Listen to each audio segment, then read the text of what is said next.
My dear friend and my viewers, आज मैं कराची के कैथीड्रल सेंट पैट्रिक चर्च के सामने खड़ा हूं और आज जिस पर्सनैलिटी से मैं आपको मिलवाने जा रहा हूं वो पाकिस्तान का बहुत बड़ा एक नाम है।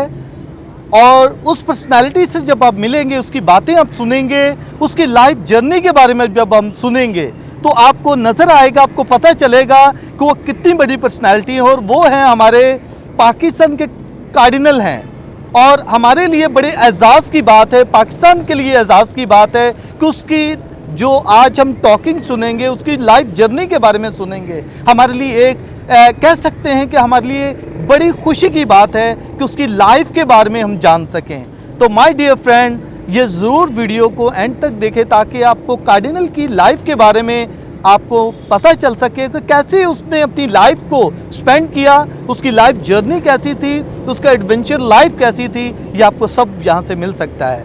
Okay my dear friend, God bless you. आज जिस पर्सनालिटी से मैं आपको मिलवाना चाहता हूँ और वो उसका पाकिस्तान में एक नाम है, वो ग्रेट पर्सनालिटी अगर उसको देखा जाए तो उसके डिफरेंट, जब हम उसकी लाइफ के बारे में जानेंगे तो आपको मालूम होगा कि वो कौन सी ऐसी हस्ती है, पर्सनालिटी है।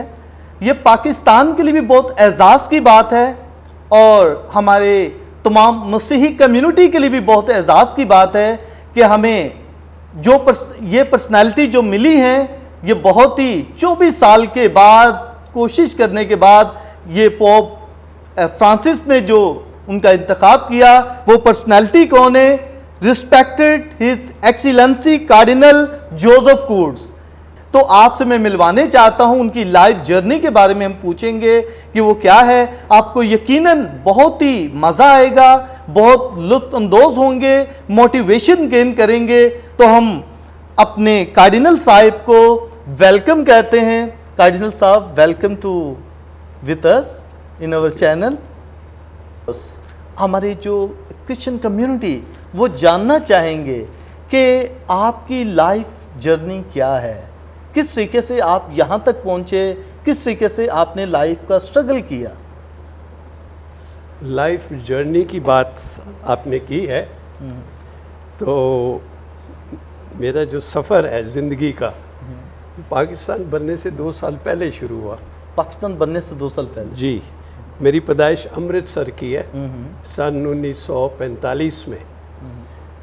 लेकिन पाकिस्तान बनने से पहले मेरे वालिद साहब जो थे, वो कंपनी ने उसको वापस लाहौर ट्रांसफ़र किया कि माँ बाप पहले से लाहौर में रहते थे, तो उनकी पोस्टिंग फिर अमृतसर में हुआ। फिर पार्टीशन जब आया तो वापस हम लाहौर आए। तो अमृतसर के बारे में मेरा कोई याद नहीं, मैं बिल्कुल 1 साल का था। और बाकी मेरी ज़िंदगी, बचपन सारा लाहौर में गुज़रा। मेरा घर बिल्कुल लाहौर के बड़े गिरजे कैथीड्रल के सामने था। उधर सेंट एंथनीज हाई स्कूल भी था, उधर ही पढ़ा मैं पूरा, नर्सरी से लेकर 10वीं तक Saint Anthony's high school Lahore. फिर ऑल्टर बॉय भी रहा उसी चर्च में। तो मेरा जो बैकग्राउंड है, मसीह बैकग्राउंड, कैथलिक ख़ानदान में पैदा हुआ, कैथलिक स्कूल में पढ़ाई हासिल की। तो हाई स्कूल के बाद मैं फिर सेमिनरी में चला गया। मैंने फ़ैसला किया कि चलो मैं ट्राई करता हूँ। लाहौर में सेंट मेरीज सेमिनरी बहुत पुरानी सेमिनरी है, वहाँ से फिर मैंने मज़ीद 3 साल वहाँ की तरबियत हासिल की। वहाँ से ग्रेजुएट होकर कराची में जहाँ हमारी बड़ी सेमिनरी जिसे हम कहते हैं थियोलॉजी और फ़िलासफ़ी के लिए, तो 6 साल सन 65 से लेकर 71 तक 6 साल कराची में हमारी पढ़ाई रही है। फ़िलासफ़ी 2 साल, 4 साल थियोलॉजी। फिर सन 71 में मैं फ़ादर बना। तो मेरी ऑर्डिनेशन उसी गिरजेघर में, कैथीड्रल में मैं मखसूस हुआ, जहाँ बचपन में मैं ऑल्टर बॉय रहा और जहाँ मुझे पहली पाक शराकत मिली और इस्तिकाम भी मिला। तो उसी गिरजे में मैं फिर फ़ादर बना। प्रीस्ट बनते ही मुझे अनारकली पैरिश में भेजा गया, लाहौर, जो कि बहुत पुरानी पैरिश है। और तकरीबन 1 साल के बाद मेरी तब्दीली हो गई। क्योंकि याद रखें, मैं सन 70-71 की बात कर रहा हूँ, 50 साल पहले की बात कर रहा हूँ। देसी फादर बहुत कम थे, बल्कि लाहौर डायसिस में मैं तो सिर्फ चौथा था, बाकी सब फॉरेनर थे। अच्छा। बेल्जियम के फादर होते थे वहाँ। तो कतर की जंग में मैं जनवरी में फादर बना, दिसंबर में जंग छिड़ गई। अच्छा। तो फॉरेनर्स को बॉर्डर एरिया से हमें वापस बुलाना पड़ा, क्योंकि हुकूमत की तरफ से ये था कि इधर कोई फॉरेनर नहीं होना चाहिए। तो नारोवाल में फादर सल्दाना थे, जो बाद में आर्च बिशप लाहौर के बने, और उनके साथ फादर जोसेफ मुसारी थे, जो कई सालों से भी अमेरिका में रहते हैं। फिर इसी तरह ये बॉर्डर इलाका था नारोवाल, मुझे पसरूर भेजा गया। अच्छा, ये भी बॉर्डर इलाका था। जी। फिर कसूर में जो बाकी दो देसी फादर थे, एड्रियन परेरा साहब और फादर बेंजामिन, और मैं पसरूर में। तो ये जो उन दिनों की जो सिचुएशन था, तो बाद में 73 में बिशप साहिबान का ये फ़ैसला था कि हमें मेजर सेमिनरी, हमारा जो नेशनल सेमिनरी, कौमी सेमिनरी कराची में, इसमें अभी मुकामी प्रोफेसरों की ज़रूरत है। तो लिहाजा मुझे रोम भेजा गया फ़िलासफ़ी स्टडी करने के लिए। तो 3 साल मैंने फ़िलासफ़ी और सोशियोलॉजी की पढ़ाई करने के बाद वापस उसी सेमिनरी में मैं प्रोफेसर बना, जहाँ से मैं पढ़ा था। सो 76 में वापस आया, तो 4 साल वहाँ पढ़ाता रहा। फिर मेरा बिशप जो थे, बिशप अरमांडो साहब, उन्होंने कहा नहीं, हमें फ़ादरों की ज़रूरत है, मुझे फ़ादर जोसेफ कूट्स वापस लाहौर भेजा जाए। और फिर फ़ादर आसी साहब को भेजा गया मज़ीद स्टडीज़ के लिए, ताकि वो वहाँ प्रोफेसर बने। सो वापस मैं लाहौर आया। लाहौर में मैं जिस सेमिनरी में पढ़ा था, सेंट मेरीज, उसी सेमिनरी का रेक्टर बना। 8 साल सन 80 से लेकर 88 उसी सेमिनरी का मैं रेक्टर रहा। और 88 में क्या हुआ, मुझे चुना गया ताकि मैं हैदराबाद में का बिशप बनूं। हैदराबाद के हालात इतने ख़राब थे बड़े पूरे सिंध में उन दिनों में, अब अंदाज़ा लगाना मुश्किल है। उसी साल ज़ियाउल हक साहब सदर मुमलिकत धमाके में वो जाँ बहक हो गए थे। तो मुल्क में बहुत सारे, मतलब माहौल कुछ ऐसा था। सिंध में इधर आग लगी हुई थी, आए दिन कर्फ्यू होता था। तो मुझे तो क्योंकि हैदराबाद का बिशप बनने वाला था, मेरी मखसूसियत असल में हैदराबाद शहर में होना चाहिए था, लेकिन नहीं हो सके कर्फ्यू वगैरह की वजह से, हालात बहुत ख़राब थे। तो बिशप बोनावेंचर जो उस वक्त बिशप रिटायर होने वाले थे, वो आए, उन्होंने कहा पता नहीं अभी क्या करें। तो हमने कहा चलो शुक्र है पंजाब तो ठीक है। तो लाहौर में मैं बिशप बना। फिर एक बार फिर उसी चर्च में जहाँ से बचपन में मैंने गुजारा, तो 88 में मैं बिशप बना। सितंबर, और 1 महीने के बाद मुझे 33 साल हो जाएंगे बिशप बने हुए। तो उस वक्त क्वेटा भी हैदराबाद के अंडर था। तो ये बहुत वसी जगह है। अभी आप देखें, हैदराबाद से क्वेटा जल्दी पहुंचने का कोई तरीका नहीं है, कोई फ्लाइट्स नहीं है। अच्छा, पहले नहीं थी, अभी भी नहीं है, अभी भी नहीं है। हैदराबाद से क्वेटा दोनों छोटे शहर है, छोटा नहीं, हैदराबाद काफ़ी बड़ा शहर है। तो अगर क्वेटा जल्दी जाना हो या जाना हो तो बाई बस पहले कराची आना, कराची से फ़्लाइट्स, और वो भी रोज़ नहीं, मेरे ख्याल है हफ्ते में 3 बार डायरेक्ट फ़्लाइट होते थे क्वेटा के लिए। तो फिर वो सब एक ही डायसिस था। ये सारा हिस्सा बलूचिस्तान और सिंध का एक ही इलाका, एक ही डायसिस जिसे हम कहते हैं, एक ही इलाका। तो जब मैं बिशप ऑफ हैदराबाद था तो क्वेटा भी मेरे अंदर था। तो मुझे उधर वहाँ भी दौरा के लिए जाना पड़ता था। तो मैं मजाक से, और मजाक से नहीं हकीकत है, लोगों को कहता हूँ कि 10 साल जो मैंने गुजारे सिंध बलूचिस्तान में, मैंने जीन्स और जॉगर्स में गुजारा। अच्छा, यानी सफ़र में कभी बसों पे लटक के जाना, ट्रेन पे जाना मैंने छोड़ दिया था। अच्छा। रेलगाड़ी जब रुक जाती है पता नहीं दोबारा कब चलेगी। बसें तो ज़्यादा होती हैं, चलती हैं, एक बस ख़राब हो जाए दूसरे पे बैठ के जा। कायदीन साहब, मुझे अच्छी तरह याद है जब आप बिशप ऑफ हैदराबाद बने थे जी। तो मैं उस वक्त नवाबशाह में साक्रिस्तर था बिल्कुल। और आपको वेलकम भी किया था। और आपको जब वेलकम करना था तो मैंने कराटे का एक अटेम्प्ट किया था और आप अक्सर औकात मुझे कहते थे कराटे वाले तो मुझे याद है। चलो ठीक है, कराटे वाले तो नहीं लेकिन अभी थोड़ा सा चेंज हो गया जी। लेकिन ये सारी सिचुएशन, लेकिन सो नाइस योर जर्नी। लेकिन कार्डिनल साहब, जब आपने लाहौर सेमिनरी में जब आप स्टडी कर रहे थे तो कोई ऐसा वाकया, कोई वहाँ का कैसा लगा आपको जब स्टूडेंट थे आप माइनर सेमिनरी में, कोई याद हो, कोई ऐसा? अब बहुत सारी यादें हैं लेकिन उनके बारे में अभी क्या ओके, अभी तो मजीद अभी सफ़र लंबा है। लंबा है। यस, जब आपने सफ़र की बात की है शुरू में, जी जी, ओके। आप ये सफ़र की को थोड़ा जो है ना, ये 75 साल से ज़्यादा हो चुके हैं, तो आगे चले सफ़र में। जी। जब आप मेजर सेमिनरी में आए, कोई उसका वाकया, जब मैं आपसे मिलने के लिए आया तो आप कुछ वाकया शेयर कर रहे थे। यहाँ कुछ आबादी थी जब आप क्राइस्ट द किंग सेमिनरी में आए? कुछ आबादी कहाँ, सेमिनरी में? सेमिनरी के इर्द गिर्द? हाँ जी। नहीं, उस वक्त कराची शहर जेल से आगे तकरीबन आबादी ख़त्म हो जाती थी और सब्ज़ी मंडी पहुंचने तक उसके बाद कुछ नहीं था। ओके। सिर्फ वही मेन रोड, यूनिवर्सिटी रोड, सीधे यूनिवर्सिटी को जाता। ओके। लेकिन ये जगह बहुत खाली जगह थी, जंगल थे। तो अगर हमने जाना होता था, ख़ासकर शाम के वक्त जी, टैक्सी में या रिक्शे में, तो हम उनको कहते जी सब्ज़ी मंडी जाना है। सब्ज़ी मंडी पहुँच कर हम कहे भाई थोड़ा आगे ले जाएं। अच्छा। जी आगे क्या है? नहीं जी थोड़ा आगे ले जाएं। बस आगे थोड़ा जाके 200-300 गज कह रहे साहब आगे नहीं जाऊंगा मैं, आगे तो जंगल है। अच्छा। उस जिससे आजकल जैसे क्या है उसे कहते हैं वो जगह, जैसे सिविक सेंटर वगैरह, हसन स्क्वायर का नाम था ही नहीं। और यूनिवर्सिटी रोड सिंगल रोड होता था, एक छोटा सा रोड। कभी कभार यूनिवर्सिटी की बस वहाँ से चलती थी और कोई ट्रैफिक नहीं। तो अगर हमने शहर आना होता तो हम लियारी नदी पार करके सेमिनरी के पीछे, जी जी जी बिल्कुल, बाउंड्री तो लियारी ही है, लियारी जी, नदी के बीच में से पानी इतना नहीं होता था उसमें, बारिश के मौसम में मुश्किल था, फिर नहीं होता था।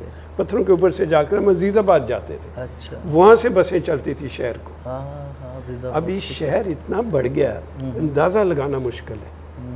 ये खाली जगह थी, कहाँ खेलते थे हम, वही अब आजकल वहाँ बिल्डिंग, ये सारी जगह खाली थी। फुटबॉल पे किसी ने अगर जोर से किक लगाए तो ईसा नगरी तक बॉल चला जाता था। जी जी। मैं ये समझता हूँ कि बहुत ही ज़्यादा जिस तरीके से आपने अपनी लाइफ को, ये समझो एक एडवेंचर लाइफ है जो आपने स्पेंड की उस दौर में। आजकल तो बहुत इजी है। नहीं, ज़्यादा एडवेंचर जो था सेमिनरी के अंदर नहीं था, बाहर और साइड। जैसे मैंने कहा लाहौर से हैदराबाद आना, हैदराबाद मैं अपनी ज़िंदगी में पहले गया ही नहीं था। और लोग कहने लगे फादर जी ये क्या, आपको लोग उधर सिंध में भेज रहे हैं, जैसे कि कहीं पता नहीं मैं और कहीं गैर मुल्क में जा रहा हूँ। क्योंकि सिंध के बारे में हमें कुछ पता भी नहीं था और ना ही बलूचिस्तान के बारे में। और फिर मुझे सिंध से रेगुलर दौरा करना पड़ता था बलूचिस्तान। और बलूचिस्तान भी हमारे क्रिश्चियन बहुत कम हैं और बलूचिस्तान इतना फैला हुआ है, कोयटा कहाँ सिबी कहाँ, 165 किलोमीटर, लेकिन वो सारा एक ही डायसिस था। तो बहुत सफ़र करना पड़ता था, बसों में ज़्यादा था, क्योंकि गाड़ियों में तो बहुत नामुमकिन था, वो बहुत महंगा पड़ता था। लेकिन वाकई आपकी लाइफ में बहुत आपने ब्लेसिंग जो खुदा की तरफ से थी वही आपको हर जगह पर लेके जा रही थी। और मैं ये समझता हूँ कि खुदा के साथ और जिस तरीके से खुदा ने आपको, जब हम बात अभी कर रहे हैं तो आपकी लाइफ में डिफरेंट, आप पहले हैदराबाद डायसिस के बिशप थे, फिर फैसलाबाद चले गए, वहाँ भी एक मुश्किलात हुई तो आपको वहाँ पर भेजा गया। यस, उधर और किस्म का मुश्किल था। यहाँ जो था सिंध बलूचिस्तान में सबसे मुश्किल था, क्योंकि जगह नहीं थी मेरे लिए। मैं किसी को जानता भी नहीं था और हालात कुछ वाकई ख़तरनाक थे। आते ही 2-3 दिन के बाद बिशप्स हाउस में एक फ़ोन कॉल आ गया। मैंने फ़ोन उठाया तो एक भारी सी आवाज़ कहने लगी, I want to speak with the bishop. तो मैंने कहा जी मैं हूँ, आप बिशप से बात कर रहे हैं, आप अपना तारुफ करें। कहते हैं I am the station commander of Hyderabad, I have instructions to look after your safety. Okay. क्योंकि उस वक्त सबसे ख़तरनाक चीज़ वो जो सबको ये डाकू वगैरह वगैरह, और शहर के अंदर वो झड़प जो थे आपस में दो पार्टियों का, ये वो किसी को अगवा करना और फिर पैसे मांगना, ये सबसे ख़तरनाक बात थी। और जहाँ हैदराबाद में बिशप्स हाउस कंपाउंड के अंदर नहीं है, बिशप्स हाउस एक आम बंगलो है GOR कॉलोनी में। जी जी बिल्कुल। और मैं अकेला था। अच्छा अच्छा। यस, मैं अकेला था, फ्रांसिस्कन फादर तकरीबन सारे चले गए थे। तो तकरीबन 1 साल के लिए मैं उस बड़े बंगले में अकेला रहता। मैंने देखा हुआ है, आपने देखा है और आपको पता है हालात कैसे थे। जी जी बिल्कुल। और कर्फ्यू लगता था आया दिन। तो ये जब उन्होंने कहा I am station commander speaking and I have instructions to look after your safety, तो आपकी हिफाजत के लिए मैं फ़ोन कर रहा हूँ। तो मैं हैरान था। मैं कहा सर आपको कैसे मालूम कि मैं यहाँ हूँ? तो वो हंसकर उन्होंने कहा आपका class fellow general Julian Peter, वो उस वक्त GHQ में होते थे पिंडी। ओके। अब बाद में उन्होंने खुद मुझे बताया कि जो क्या कुछ हो रहा था सिंध में, जी जी जी। ISI और IB और बाकी इंटेलिजेंस एजेंसीज के अलावा मिलिट्री की अपनी MI मिलिट्री इंटेलिजेंस में, वो फिर रिपोर्ट्स भेजते थे वहाँ हेडक्वार्टर्स को। तो जनरल जूलियन पीटर साहब जो थे वो बाद में मुझे बता रहे थे, कहते मैं सोचने लगा यार इनको वहाँ क्यों भेजा सिंध में। वहाँ तो जो शुरू में उन दिनों में जो सोच था ना, ये महाजरों के ख़िलाफ़, पंजाबियों के ख़िलाफ़, सिंधियों के लिए GA सिंध मूवमेंट भी था, और लोगों को अगवा करके पैसे मांगते थे। बंद बोरी में लाशें मिलती थी कराची शहर में। तो हालात ऐसे ख़तरनाक थे। तो फिर वो मुझे डायरेक्शन दे रहे थे कि बिशप साहब अगर कहीं जाएं तो अकेले ना जाएं, और अगर आपने इबादत के लिए कहीं चर्च में जाना हो रेगुलरली या और कहीं, एक ही रूट से ना जाएं, या अपनी गाड़ी बदलें, गाड़ी तो एक ही थी मेरे पास गाड़ी बदलें या और किसी रूट से जाएं। तो मैंने ये बातें सीरियसली ली। मैंने कहा कर्नल साहब थैंक यू वेरी मच कि आपने ये मुझे, और बिल्कुल चंद दिनों के बाद घंटी बजी बिशप्स हाउस में, शाम के वक्त था। तो मैं ज़रा डर के, क्योंकि मुझे सारे बता रहे थे बी केयरफुल, आप अकेले रहते। घंटी बजी, दरवाज़ा खोला तो मैंने देखा 3 बंदे खड़े थे वहाँ। उन्होंने कहा जी हम बिशप साहब से मिलना चाहते हैं। तो मुझे शक पड़ा। कभी शाम हो रही है और ये 3 बंदे आए हैं, किडनैपिंग ऐसे होते थे। जी जी जी। कभी कभी उनसे मिले आप? उन्होंने कहा नहीं जी, हमने कभी उन्हें देखा भी नहीं। उन्होंने सच बोला। अच्छा, तो मैंने कहा आप तारुफ करवाएं, आप कौन हैं? उन्होंने कहा जी I am wing commander so and so, और मेरे साथ हैं मेजर फलां। अच्छा। और ये है कैप्टन। मुझे शक पड़ गया। मैंने कहा विंग कमांडर है, हैदराबाद में PF का कोई बेस नहीं है। कहने जी आपने सही कहा। अच्छा, क्या था उन दिनों में जितने भी जो मेन ज़रूरी इंस्टॉलेशन थे, जामशोरो बिजली घर है, जी जी जी बिल्कुल, वो बराज है, इन सारे चीज़ों को प्रोटेक्शन के लिए, ताकि जो भी ये काम कर रहे थे, मुख्तलिफ आर्म्ड फोर्सेस से हुकूमत ने इन लोगों को चुना इनकी हिफाजत के लिए। तो मैंने कहा बिशप से क्यों मिलना चाहते हैं? उन्होंने बताया नहीं मैं कि बिशप हूँ। तो उन्होंने कहा सर मेरा फॉर्मर कमांडिंग ऑफिसर सेसर चौधरी सितारा चौधरी मेरे कमांडिंग ऑफिसर थे। उन्होंने मुझे फ़ोन किया कि हमारे जी वो एक जवान फादर को उधर सिंध भेज दे, उनका ख्याल रखे। क्योंकि उनको सब कुछ रिपोर्ट्स आते थे मिलिट्री को कि क्या हालात थे सिंध में। तो फिर मैंने उनको अंदर बुलाया।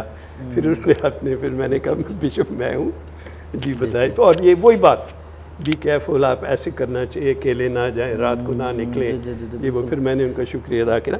मुझे भी नहीं पता था हालात कितने ख़राब हैं, लेकिन आप भी बहुत अलर्ट थे हर चीज़ को जानते थे। लेकिन खुदा का शुक्र है ऐसी कोई बात नहीं हुई।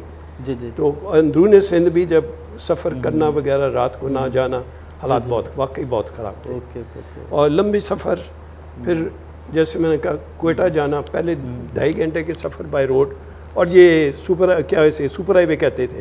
अब ये मोटरवे तो था ही नहीं, मोटरवे ये सिंगल था जी। तो फिर कराची में बैठकर 13-14 घंटे के बाद कोयटा पहुंचना, आजकल सुना है कि 10 घंटे में भी हो जाता है जी। बसें जो चलती, बसें अच्छी थी लेकिन सफ़र सारी रात करना, फिर कोयटा, और कोयटा के अंदर बहुत सफ़र था।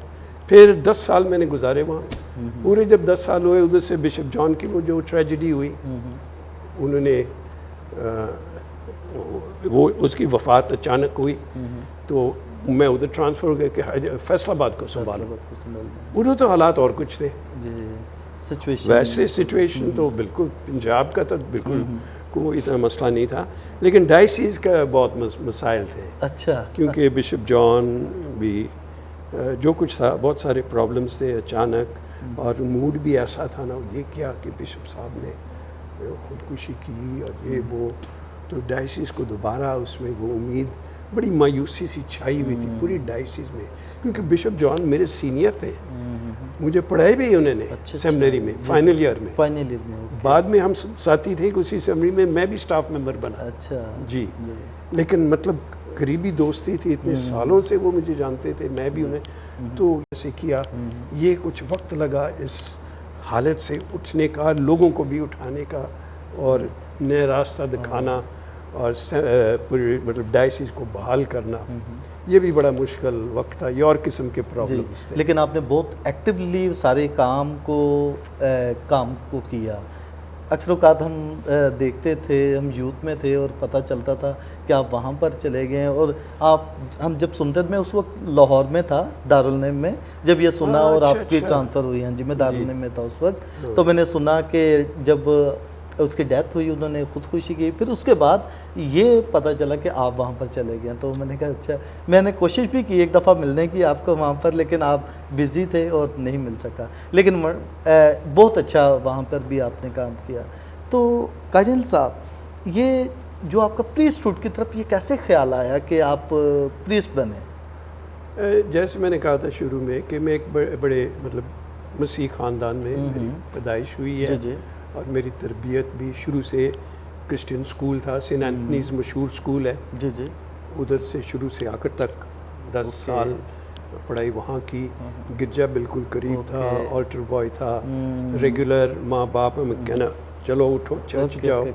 तो मतलब है, एक तो ये, और दूसरी बात शायद अभी मैं सोच रहा हूँ क्यों एग्जैक्टली, ये नहीं कि एकदम के ऊपर से फ़ोन कॉल आया, लेकिन एक चीज़ से जिससे मैं बहुत मुतासर हुआ, जैसे मैंने कहा, मैं एक मसीह ख़ानदान में पैदा हुआ, एक क्रिश्चियन स्कूल में पढ़ा शुरू से लेकर 10वीं तक, सेंट एंथनीज़ हाई स्कूल।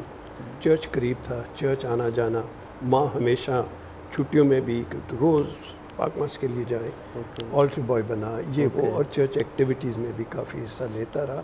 और एक और बात ये है कि जैसे मैंने कहा, उस वक्त जितने भी प्रीस्ट थे, मिशनरीज थे, कैपुचिन्स थे बेल्जियम से, बड़े जवान। तो हम उनको देखकर बड़े मुतासर होते थे, खुश होते थे, भाई यार ये देखो, ये सब कुछ छोड़कर। और वो ज़्यादातर जब लाहौर शहर, बिशप हाउस भी सामने था, उनको आना जाना होता था काम के लिए, बिशप साहब से मिलने, ये वो। और उस ज़माने में गाड़ियाँ कम होती थी, मोटरसाइकिलों पे, बड़े बड़े मोटरसाइकिलों पे आते थे, वो मिट्टी से भरे हुए, कोई सियालकोट से, गुजरावाला से, इधर से। यार ये बड़े जवान हैं, उनसे फिर बातें करना कि यार बड़ी बात है अपने मुल्क छोड़कर, ये कैसे गरीबों के साथ गांव में, इधर गांव जो हमने देखा नहीं, हम तो शहर के पले हुए थे। जी। तो यार ये तो बड़ी बात है, ये अपनी ज़िंदगी के साथ कुछ कर रहे हैं। तो वो भी ज़रूर मुझ पर असर हुआ है। जब मेरे दीगर साथी उधर उधर चले गए दूसरे कामों में, कुछ फ़ौज में, जैसे मैंने जनरल पीटर का जिक्र किया, दीगर और थे, ब्रिगेडियर सैमसन जो अभी रिटायर हुए, काफ़ी सारे, सैसल चौधरी साहब हमारे हीरो, वॉर हीरो, वो मुझसे आगे थे, बड़े भाई के साथ थे। ये सारे इस स्कूल के थे, स्कूल के। तो मेरा भी थोड़ा ख्याल ये था, क्योंकि 65 की जंग फिर हुई दोबारा, और हमने देखा कि उनके नाम भी आते थे अखबार में, कहते यार चलो हम भी।